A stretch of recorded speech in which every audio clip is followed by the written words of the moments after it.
ಧಿಕ್ಕಾರ ಧಿಕ್ಕಾರ ನ್ಯಾಯಾಂಗ ವ್ಯವಸ್ಥೆಯನ್ನು ಗಲ್ಲಿಗೇರಿಸುತ್ತಿರುವ ಸರ್ಕಾರಕ್ಕೆ ಹೇಳಿ ಧಿಕ್ಕಾರ ಧಿಕ್ಕಾರ ಸೆಂಟ್ರಲ್ ಆರ್ಡರ್ ಬಂಧಿಸಿರುವ ಸರ್ಕಾರಕ್ಕೆ ಧಿಕ್ಕಾರ ಧಿಕ್ಕಾರ ಧಿಕ್ಕಾರ So they want nobody should raise the voice whatever it is happened.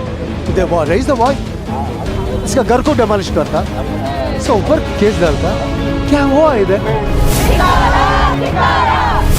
जो भी जिसे भी इसका तकलीफ होता है ना, वो जाकर ह्यूमन राइट्स को ही कंप्लेंट देते हैं। ಪ್ರಜಾಪ್ರಭುತ್ವ ವಿರೋಧ ಕೇಂದ್ರ ಸರ್ಕಾರಕ್ಕೆ जब ह्यूमन राइट एक्टिविस्ट कुछ ऐसा कुछ दबा देंगे तो उनका आवाज कोई भी नहीं सुनने के लिए रेडी होगा। ಧಿಕ್ಕಾರ ಧಿಕ್ಕಾರ ಕೋರ್ಟ್ಗೆ ಕೇಸ್ ಹಾಕಿರೋದು ತಪ್ಪಲ್ಲ ಇಲ್ಲಿಗಲ್ ಅರೆಸ್ಟ್ ಕಿಕ್ तो हमारे खिलाफ पुलिस कोर्ट जाने की कोशिश करोगे, हम तुमको छोड़ेंगे नहीं, हम तुमको निशाना बनाएंगे। इनके आंख में क्या है? कोर्ट क्या है? गधा है वो।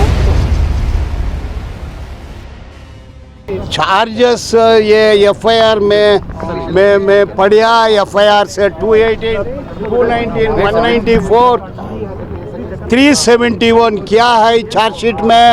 T star Setalvad forgery करिया, उसमें अरेस्ट भी करिया। ये देश it's a rule of law. Teesta Setalvad to get justice to the A+L+ victim, brutalized victim, she took them to various courts to get justice. She was in the process of getting justice through court of law, which is not against constitution, which is protected under article 22, 20 subclass 3, article 19 of the constitution. When Gujarat police went against the legal and constitutional methods, it was great Sita's Tital Ward who took independently to get justice to the victims of Ahmedabad, Gujarat riot perpetrated when Modi was the chief minister. ಕಾನೂನನ್ನು ಕೈಯಲ್ಲಿ ತಗೊಂಡ್ರೆ ಅವ್ರನ್ನ ಹೊಡೆದು ಜೈಲಲ್ಲಿ ಹಾಕ್ತಾರೆ. ಇದು ಅನ್ಯಾಯ, ಇದು ಕಾನೂನು ವಿರೋಧ, ಸಂವಿಧಾನ ವಿರೋಧ, ಪ್ರಜಾಪ್ರಭುತ್ವಕ್ಕೆ ವಿರೋಧ, ಇಡೀ ಪ್ರಪಂಚಕ್ಕೆ ವಿರೋಧ ಇಂಥ ಕೆಲಸ. It has not even happen during Hitler regime. This type of activities not happened during Mussolini regime or Franco, Pinchot, Suharto regime. This is not just fascism. This arrest of Tista Seatal Ward indicates India is under the process of fascism plus. This has to be condemned. We as an advocates, we condemn this illegal arrest. We condemn this. See, law is to everyone. Process of law, rule of law is the basic structure of the constitution. Now Gujarat police violated it. Therefore, we condemn it.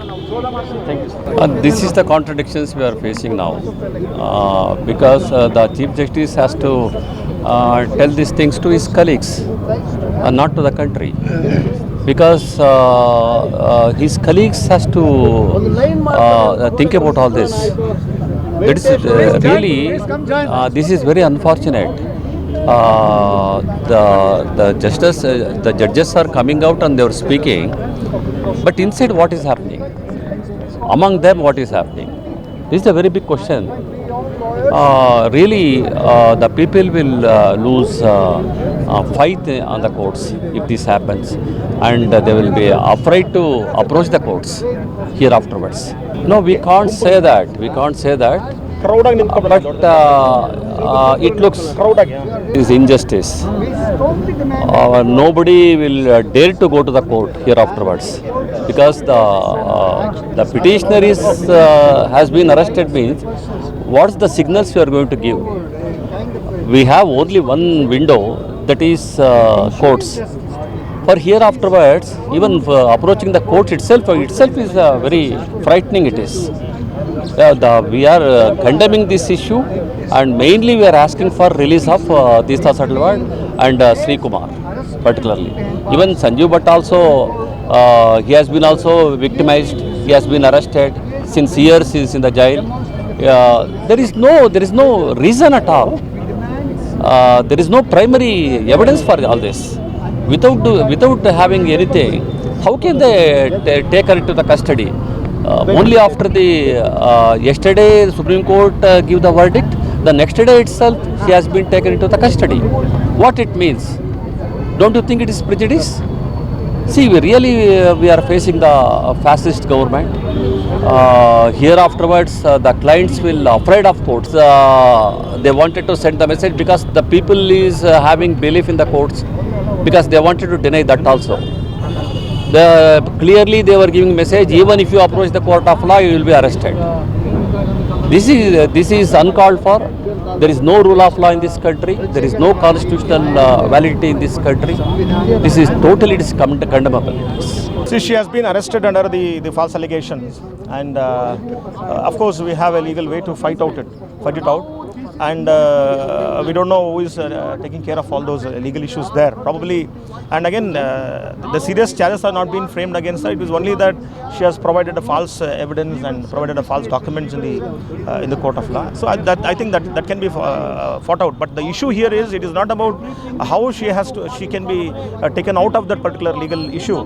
It's a question of how the government is trying to send a message to the people who are against the government, who speak against the government, who raise the voice against the government. And it is not only the question about the arrest of one person. It is like the putting the whole lot of mass, who are against what the government is doing since last 8 years.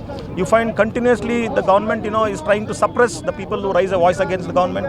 It is trying to suppress the people who talk against the government and talk about the policies of the government. So I think this is the way the government is trying to suppress the voice of the people against the government, and I think it cannot be tolerated, because we are in a democratic system. We have a law, and whatever the government is doing it is unconstitutional and it is illegal.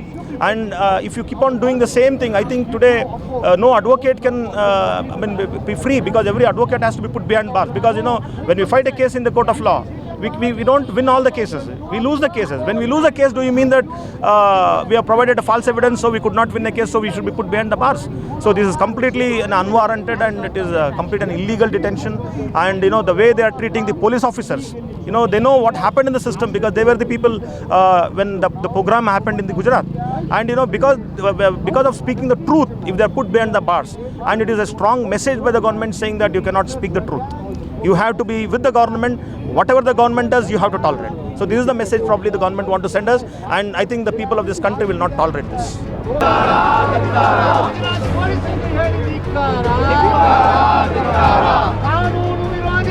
Gujarat police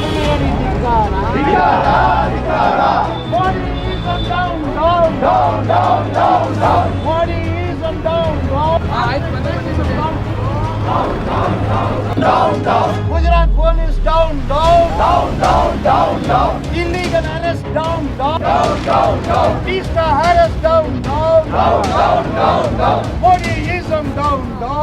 देखिए, बहुत दिनों से ये देखा जा रहा है कि भारत में जो है डेमोक्रेसी के खिलाफ खुलकर जो है काम करने के आगाज़ हो चुकी है। उस दिशा में प्रेजेंट जो यूनियन गवर्नमेंट है बहुत सारे कदम ले चुकी थी। अभी ये लोग सीधे जो है चैलेंज कर रहे हैं डेमोक्रेसी को और संविधान को, कि हम लोग इसके खिलाफ जो है खुल के काम करने वाले, ये जो चैलेंज ये लोग दे रहे हैं। लेकिन इनको ये पता होना चाहिए कि अधिकार, अहंकार बहुत दिन रहने वाली चीज़ नहीं है। आपके अहंकार को मिट्टी में मिलाने के लिए भारत की जनता जो है आपको डेमोक्रेटिक अंदाज में जवाब देने के लिए रेडी बैठी है। आपका जो अहंकार है अगले इलेक्शन में आपको रिज़ल्ट के ज़रिए में आपको दिया जाएगा वापस। जब भी बटन दबाएंगे वो बटन इस नीयत से दबाएंगे कि तीस्ता सेतलवाड़ को जो है इंसाफ मिले। ऐसे जितने भी मासूम लोगों पर आप झूठे केसेस डालकर इनको डराने की जो कोशिश करते हैं, आप याद रखिए, जो इंसानी हुकूक के लिए, जो शहरी हुकूक के लिए लड़ते हैं, वो अपनी ज़िंदगियों को ऑलरेडी जो है बाय बाय बोल के आते हैं, क्योंकि उनको जीने का कोई जो है ख्वाहिश नहीं होती है। वो अपने सर पे कफन बांध के ही आते हैं। जो अपने मौत को नहीं डरते, वो आपके झूठे और ये फॉल्स केसेस से कैसे डरेंगे? तो ये आपको क्लियर कट हम मैसेज देना चाहते हैं कि आज के दौर में सभी जो न्यूट्रल भारतीय हैं, इनको ये सोचना चाहिए कि देश किस दिशा में ले जाया जा रहा है। इन साफरान ताकतों को अगर हम अभी नहीं कुचलेंगे तो पूरा देश बर्बाद होने के कगार पर आके खड़ा है। अब मैं अपील करता हूं आपके माध्यम से सभी भारतीयों को कि आप एक जगह आइए, इसकी मुखालिफत करेंगे। जो देश के संविधान के साथ खड़े हैं हम उनके साथ खड़ेंगे, जो संविधान की मुखालिफत में हैं हम उनकी मुखालिफत पुरजोर करेंगे, संविधान के दायरे के अंदर रहकर करेंगे। अगर ये संविधान के खिलाफ जाते हैं तो हमारे पास भी मुंह तोड़ जवाब देने के लिए अलग अलग रास्ते मौजूद हैं। केस में जहाँ पे गलत इल्ज़ामात लगाकर किसी के ऊपर प्रोसीडिंग्स किया जाता है तो साबित हो जाता है कि गलत इल्ज़ामात था, तो जो किया है इनके खिलाफ एक्शन लेना चाहिए। कानून के अंदर इसके लिए बहुत सारे प्रोविजंस भी है, मैलिशियस प्रोसिक्यूशन। सुप्रीम कोर्ट हमारे मुल्क में जो है कि पहले से ये नहीं आ रहा है कि जो कोई डालते था, देखिए ऐसे ही कि दहशतगर्दी की इल्ज़ाम बहुत सारे लोगों को सालों भर तक जेल के अंदर रख दिया गया है और कार्रवाई के बाद ये पता चला कि वो गुनहगार नहीं थे, जो इल्ज़ाम इनके ऊपर लगाया था वो गलत था। तो उनके लिए क्या की है सरकार, उनके लिए क्या किया है सुप्रीम कोर्ट या हाई कोर्ट, ये सवाल सब पूछना चाहिए, ताकि जब एक गलत इल्ज़ामात करते हैं तो जो गलत इल्ज़ामात लगाएं उनके खिलाफ क्या कार्रवाई किया गया, इसके बारे में चर्चा होना चाहिए। इस मुल्क में अभी तक ऐसे कार्रवाई तो नहीं हुई है बहुत सारे केसेस। अभी पहली मर्तबा ऐसा चल रहा है कि तीस्ता सेटलवार जिन्होंने 30 साल से जो इस मुल्क की दस्तूर हिंद को बरकरार रखने के लिए, उसके लिए साथ काम करने के लिए जो काम कर रही थी, जो जिन्होंने गुजरात रेड्स के पहले बॉम्बे रेड्स के बारे में तो जो 10 सालों से काम कर रही थी और citizens for justice and peace की दौर से जो काम उन्होंने बहुत सारे दावे किए हाई कोर्ट में, सुप्रीम कोर्ट में, हर ज़िले में हर जगह काम किए हैं, कानूनी दौर से जो इंसाफ मिलना चाहिए इसके लिए लड़ाई कर रही थी, उसकी जो काम के बारे में यही सुप्रीम कोर्ट जो ने इन बेस्ट बेकरी केस में ये बताया था कि गुजरात हाई कोर्ट इनके खिलाफ जो बात की थी तो सुप्रीम कोर्ट ने ये बताया था कि जो लोग दरवाजे को खटखटाते हैं कोर्ट की, तो उन लोगों के अब काम के बारे में हमको ऐसा बात करना गलत होता है। तो अरिजीत पसाय, जस्टिस अरिजीत पसाय की जजमेंट में ये बात की थी। ये भी बताया गया था बेस्ट बेकरी केस में कि जहाँ पे जो केस चला, जो गुजरात में केस चला, जैसे केस चलाया गया प्रोसिक्यूशन की तरफ से, जैसे वहाँ पे जो नतीजा निकला और जैसे हाई कोर्ट में नतीजा निकला, इसके खिलाफ बात करते हुए सुप्रीम कोर्ट ने यह बताया था कि इस स्टेट में इंसाफ नहीं मिल सकती, ज़रूरी ये है कि इसका रीट्रायल हो जाए बॉम्बे में। प्रोसिक्यूटर के बारे में कैसा प्रोसिक्यूटर काम करना चाहिए वो हमारे लिए आज की तारीख में एक टेक्स्ट बुक है वो जजमेंट।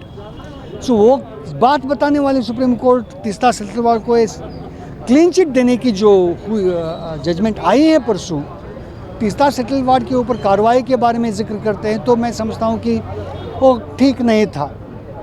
वो बात लेकर सरकार ने जो इनके ऊपर जो कार्रवाई शुरू की है, और आप एफआईआर देखें कि उसकी एफआईआर के अंदर जो गुनह का टाइम बताया गया कि 202 से आज तक के लिए उनकी साजिश है बोल के उनके ऊपर इल्ज़ाम लगा दी गई, तो इल्ज़ाम गलत हैं। तो इनकी जो रिहाई इमीडिएट रिहाई होनी चाहिए, ये need to be set free. और सुप्रीम कोर्ट के ये काम है कि सो मोटो एक्शन ले ले। हम सब वकीलों का ये डिमांड है कि सुप्रीम कोर्ट सो मोटो एक्शन ले ले, उनकी जो अरेस्ट किया गया वो अरेस्ट को कैंसिल कर दे और इनको रिहा कर दे, बहुत ज़रूरी है। जो कोई लोगों की मदद करता है, इस मुल्क में किसी को कोर्ट पहुंचना मुश्किल है क्योंकि वो जो कैपेसिटी नहीं होती, मदद करने वाले नहीं होते हैं। उस वक्त जो मदद करते हैं उनके बारे में क्या सोच कोर्ट को रखनी चाहिए, बहुत ज़रूरी है। तो ये सोच ज़माने से रहा। पिछले 45 साल से सुप्रीम कोर्ट ने इमरजेंसी के बाद जो काम किया है, सुप्रीम कोर्ट ने हर बार बोला है कि इस मुल्क में जो लोगों के साथ काम करते हैं उनकी बात पहले सुनो। मैं हज़ारों जजमेंट दिखा सकता हूं जिन्होंने लोगों की तरफ काम किए हैं। PUCL हो, समता हो, बहुत सारे ऑर्गेनाइजेशंस जो हैं उन्होंने लोगों के साथ काम किए हैं। उसकी जो बात रखने के बाद बहुत सारे लाखों लोगों को इंसाफ मिली है इस मुल्क में, हक मिली है इस मुल्क में। तो ये जो काम करते हैं ये लोग सिस्टम के लिए काम कर रहे हैं, इस मुल्क की जमहूरियत को बरकरार रखने के लिए काम कर रहे हैं। इस मुल्क की जो हक हैं का लोगों के हक जो हैं, जो हमारे दस्तूर हिंद में दिया गया है, वो सब हक लोगों को मिलने के लिए काम कर रहे हैं। अगर कोई ऐसा काम कर रहा हो, इसके ऊपर ऐसे इल्ज़ामात लगाया गया हो, तो सुप्रीम कोर्ट की ज़िम्मा बनता है तो उस काम ले लें और उनका प्रोटेक्शन दे दें। बहुत ज़रूरी क्या होना चाहिए इस मुश्किल दौर में? पब्लिक का स्टैंड क्या होना चाहिए?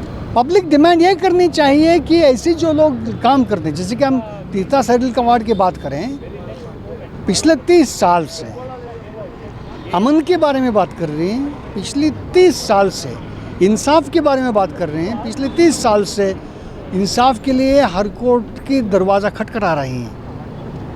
इतने बार इतने तकलीफ उठाई उन्होंने, इनके ऊपर इतना इल्ज़ाम लगाया गया, फिर भी वो तो नहीं हटी, आज भी नहीं हटती हूँ। तो ऐसी जो शख्स लोगों के साथ काम कर रहे हैं, इनके ऊपर ऐसे गलत इल्ज़ामात लगाकर अरेस्ट कर देते हैं, जिम्मा बनता है सुप्रीम कोर्ट का इनको रिहा करना, जिम्मा बनता है हम सबका सवालात करना। देखिए, तीस्ता से तलवार ने अपने एनजीओ के ज़रिए 20 साल पहले 2002 में जो गुजरात जेनोसाइड हुआ, जिसमें हज़ारों मुसलमानों को मारा गया, उनके घरों को निशाना बनाया गया, बच्चों को मारा गया, औरतों को ज़बरदस्ती की गई, उनके खिलाफ, पुलिस के खिलाफ, इन्वेस्टिगेशन के खिलाफ तीस्ता से तलवार ने कई केसेस को लेकर सुप्रीम कोर्ट्स और हाई कोर्ट्स गई।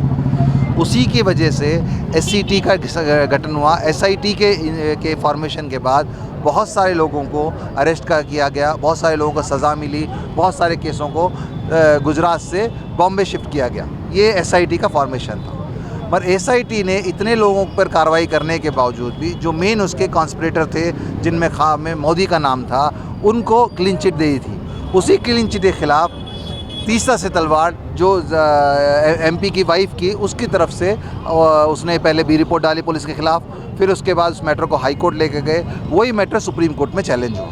और इसका मकसद सिर्फ़ और सिर्फ जो सच्चाई थी और जिस तरीके से श्री कुमार DIG थे उस वक्त के, और एक और सीनियर ऑफिसर संजीव भट्ट जो कि उस मीटिंग में मौजूद थे जिसमें पूरी कॉन्स्पिरेसी गई, जिस मीटिंग को प्रधानमंत्री उस वक्त के चीफ मिनिस्टर ने हेड किया था, उस एविडेंस के ऊपर तीस्ता से तलवार ने कानून के ज़रिए कोर्ट का सहारा लेकर उस चीज़ को सुप्रीम कोर्ट तक लेके गई।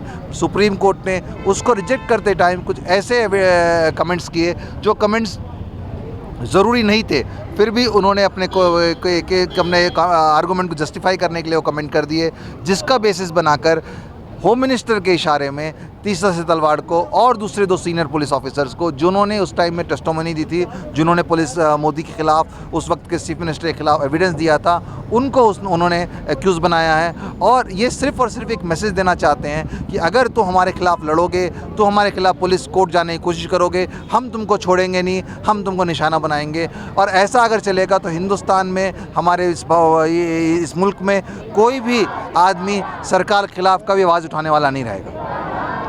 सर, ये जो कमेंट्स के बारे में बात की आपने कि सुप्रीम कोर्ट ने कमेंट्स किए हैं कि तीस्ता ने वर्गलाया है ज़किया जाफरी को, तो ये कैसे कमेंट हैं? देखिए, सुप्रीम कोर्ट में जो जजमेंट में उन्होंने जस्टिफिकेशन के टाइम में जो दिया है अपने का आर्गूमेंट, ये रीजनिंग में टाइम में, वो क्यों दिया वो तो जज को ही बेहतर मालूम है। मगर कोई भी अगर डॉक्यूमेंट पेश किए जाए तो कोर्ट को चाहिए कि आम तौर पे अपने आप को सिर्फ़ और सिर्फ उसकी सत्यता और उसकी ट्रुथफुलनेस के ऊपर ही ज़्यादा कमेंट किया जाए। मगर कोर्ट ने जिस तरीके से कमेंट किया, उस कमेंट का फ़ायदा उठा के, जिस तरीके से पॉलिटिकल पार्टीज़ ने उस कमेंट को, उन ऑब्जर्वेशन को इस्तेमाल करके, पुलिस को इस्तेमाल करके जो ये एक्शन लिया है, ये बिल्कुल ही गलत है। और ये अगर ऐसा एक्शन रहा तो हिंदुस्तान में कोई भी इंसान कोर्ट में किसी भी पुलिस के खिलाफ, किसी भी सिस्टम के खिलाफ, किसी भी पॉलिटिकल डिस्पेंशन के खिलाफ नहीं जा सकता। तो ये अब इस केस का क्या होगा सर? सुप्रीम कोर्ट ने अभी रिजेक्ट कर दिया।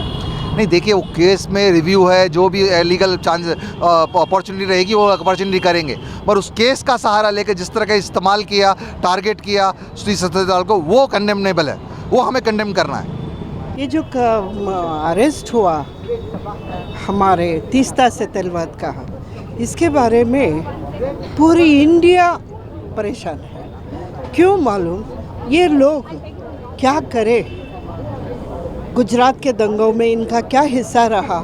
श्री कुमार तो पूरा क्लियर से बोल दिए हैं वो क्या था। 3 दिन फ्री है, तुम क्या भी करो बोल के ऑर्डर ये मोदी गवर्नमेंट ने किया था, इसके बारे में रिकॉर्ड है। फिर भी कोर्ट कैसा डिसीजन ले सकती? इतने मुर्दे गिरे, इतने मुसलमान शहीद हुए, अभी इनको आँखें नहीं खुले। इनके आँख में क्या है? कोर्ट क्या है? गधा है वो। उसको इंसाफ देने का एक कुर्सी पे बिठाए हम, तो इंसाफ देने का काम करो। बेइंसाफ़ी का काम तुम्हें बाबरी मस्जिद के टाइम में भी किया, जब मर्डर केस में, हथरस के केस में किया, और हत्या करके अखलाक के केस में जब गए तो फ़ोटो ब्लर थे, इसलिए करेक्ट नहीं मालूम हुआ। अरे भाई, प्रैक्टिकल आँखें से देखे सो है किस्से, आँखें से देखे सो किस्से को फ़ोटो लिखते क्या? अब ऐसा गुजरात का दंगा है, इसे हमें सुप्रीम कोर्ट के ऊपर भरोसा रखना है या नहीं? सुप्रीम कोर्ट किसके तरफ है? मोदी का चमचा है क्या? इलेक्शन कमीशन भी मोदी का डेट लेके इलेक्शन फिक्स करता, कोर्ट भी मोदी अमित शाह के राय लेके डिसीजन देता, तो पब्लिक किसके पास पूछे इंसाफ? इसलिए पब्लिक का क्या स्टैंड होना चाहिए? पब्लिक कुछ नहीं, अब रोड में आना चाहिए। हम सब रोड में आके पकड़ के पूछना चाहिए। वो ईवीएम हटाओ। ईवीएम से तुम जीत रहे हो, जो लोड से ईवीएम जाके जंगल में फेंक के तुम मशीन बना के तुम्हारा वोटिंग का ये बना ले रहे हो ना, इसके बारे में सवाल उठता है। तुम्हारे को वोट कहाँ है? नहीं है। तुम्हें बेइंसाफ़ी से तुम्हें जीत के सामने आ रहे हो पब्लिक के, तुम्हारी सूरत ही नहीं है। चलो, पब्लिक के सामने जाने के लिए तुम्हारे पास चेहरा ही नहीं, चेहरा क्यों छुपा रहे हो? आओ पब्लिक आओ। नहीं, सेक्युलर जो है वो उनके दिल में भी बहुत है, क्योंकि सुधा भारद्वाज को अरेस्ट करे, आनंद तेल तुंबड़े को अरेस्ट करे, आज तीस्ता को से अरेस्ट करे, ऐसे जो मुंह खोलते हैं उनको जेल में डालते हैं। बोले तो ये इंसाफ पूछने के लिए सब लोग डर रहे हैं। डर है पब्लिक के दिल में। जब ये देख के एक बार सटिया जाता है ना दिमाग, सब ठहरते हैं, वो ठहरे के बाद ये सीधे होते हैं। इन द कॉन्टेक्स्ट ऑफ जो सरकार कर रही है and in the context of जहाँ पे इंडिया जा रहा है, perhaps it's not surprising, okay, क्योंकि ये सब सिस्टमैटिकली जो लोग न्याय के लिए आवाज़ उठा रहे हैं, उन सबको एक तरफ से उनका सब ज़ुबान बंद किया जा रहा है, क्योंकि ये बहुत सिस्टमैटिकली किया जा रहा है। और पर इन दिस पर्टिकुलर इंस्टेंस ये जो हुआ है, I think what is most shocking are the statements. आप सुप्रीम कोर्ट ने जो जजमेंट दिया ना, पर से द जजमेंट वो कुछ भी कहे कि तीसरा और जो लोग गए हैं उसके खिलाफ और जो आर्ग्यूमेंट्स कर रहे हैं उसके बारे में बात कीजिए ना, कि उसमें कुछ वैल्यू है कि नहीं, वो एलिगेशंस कर रहे हैं उसमें कुछ है कि नहीं, आप लीगली कीजिए। Why do you kind of go into the history of कि ये कॉन्स्पिरेसी, हाँ ये कॉन्स्पिरेसी है करके ये क्या, on what basis are they saying that? This I have a simple question to the supreme court, on what basis you, what has come up in front of you on the facts of the case, ab boliye ki there is no basis to the allegations that have been made. Why do you go and say there's a conspiracy? On what basis is the Supreme Court saying this? Aadhar to nahi hai to, and that is not the case in court. The case in court is, what is the case in court? So as a citizen of the country, I am asking my Supreme Court and I am asking those in power, do ordinary citizens not have the right to question injustice when they see it? Zakia Jafri has every right, as one of the main victims of this, to seek justice, to say that there is a conspiracy, that the government did not stand by me and my husband and all my people who were burnt. She has every right to go and ask for justice. Now can you say, so what are we being told today in this country? What is the ordinary citizen? What is the message that is being passed to the ordinary citizen? Do not ask for rights. Do not speak up when you see any injustice. Do not do it. Please keep your mouth shut. The government is doing everything that it can for the people. The people have no right to open their mouths. Is this what this government and is this what our courts are telling us? This is my question. I don't want to make any statements. I'm asking a simple question to the structures of justice and governance in this land. Are you telling your people to not speak up when they see a violation of a right, when they are seeing injustice? Are you telling all of us, do not speak up? That is my question as a citizen of this country. नहीं देखिए, ये this is going on continuously since long time. We are seeing these kind of atrocities. We can't tolerate this. We all are from this community and we see that we can't allow these things. and हम लोग इसका बिल्कुल against करेंगे, oppose करेंगे और बिल्कुल इस तरह की चीज़ें इस तरह इस मुल्क में नहीं होने देंगे. इस मुल्क, ये मुल्क की तारीख जानती है कि हमारी हिस्ट्री क्या है, हम लोग किस तरह मुत्तहिद होकर रहे हैं. उस सेक्युलरिटी में हम लोग इस तरह की नफ़रत नहीं घुलने देंगे और हम इस किस्म की हर एक आवाज़ को मिटाने की कोशिश करेंगे इंशाल्लाह. आप देख तो रहे हैं कि किस तरह से चल रहा है कि सुप्रीम कोर्ट कैसे आदेश दे रही है. जो मतलब सुप्रीम कोर्ट से जस्टिस के लिए मांगने लोग गए हैं, उनके ही खिलाफ अभी ऐसे स्टेटमेंट निकला और वो स्टेटमेंट निकला और एक दिन बाद अरेस्ट हो गए, एक दिन बाद ही गिरफ्तार हो गए. मतलब इसका क्या मतलब है, क्या चल रहा है? जब हम मतलब हम अपने हक मांगने, हम सच्चाई के खोज में निकले हैं, जो जस्टिस सीकर्स है उनके खिलाफ ऐसे एक्शन लिए जा रहे हैं. तो गुजरात राइट्स के बारे में तो सबको पता है, हम क्या बताएं, वही खुद बता रहे हैं. अब बाबू बजरंगी का ही सुनो, अमित शाह का तो ना सुने, लेकिन ये सारे जो उस टाइम पे जो मुख्यमंत्री मोदी ने जिस तरह से भाषण दिए थे, जिस तरह से बदला की बात किए थे कि सज़ा होनी चाहिए, ऐसे बातें करके अब कह रहे हैं कि हमने कुछ नहीं किया है. इसका क्या मतलब है?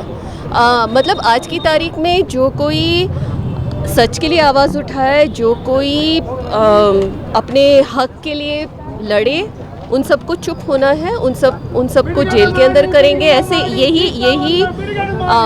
मैसेज जा रहा है सरकार से. तो इसके लिए हम आज यहाँ हैं क्योंकि हम अपने हक के लिए, हम इंसाफ के लिए तो लड़ेंगे ही. तो इसलिए आज हम यहाँ हैं.